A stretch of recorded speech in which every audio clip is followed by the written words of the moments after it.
వీకెండ్స్లో ఎవరికి ఇంట్లో ఉండబుద్ధి కాదు కాబట్టి ఇప్పుడు మేము వచ్చేసాము. అర్థమైపోయే ఉంటుంది. అదేనండి మన జగన్నాథ స్వామి టెంపుల్ జూబ్లీ హిల్స్లో ఉంది అదే. సో ఈ టెంపుల్ అయితే నాకు చాలా చాలా ఇష్టం. ఎందుకంటే ఈ ఆర్కిటెక్చర్ నిజంగా చాలా బాగుంటుంది.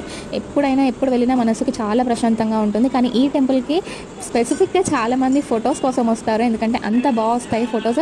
కానీ నేను మాత్రం ప్రసాదం కోసమే వస్తాను. ఎందుకంటే ఈ టెంపుల్లో ఒకప్పుడు ప్రసాదం వెన్న పెట్టేవాళ్ళండి.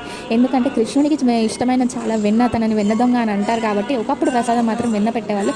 ఇప్పుడు పెట్టట్లేదు. మరి అది ఎందుకు అనేది మనకు కూడా తెలియదు.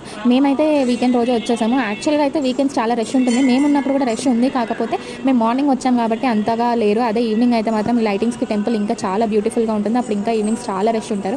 ఇది ధ్వజస్తంభం అనమాట. ధ్వజస్తంభం నుంచి మనం ముందుకు వెళ్తే ఈ స్టెప్స్ అదంతా టెంపుల్ ఎంట్రన్స్ అనమాట. లోపలికి వెళ్తే మనకి జగన్నాథ స్వామి అండ్ సుభద్రాదేవిల విగ్రహాలు ఉంటాయి. చూడడానికి నిజంగా 2 కళ్ళు సరిపోవు. చాలా అందంగా ఉంటుంది అనమాట. ఇంకా ఇందులోనే 4-5 టెంపుల్స్ ఉంటాయి. అది శివుడి టెంపుల్, ఆంజనేయ స్వామి టెంపుల్ ఉంటుంది, ఇంకా 2 అమ్మవారి టెంపుల్స్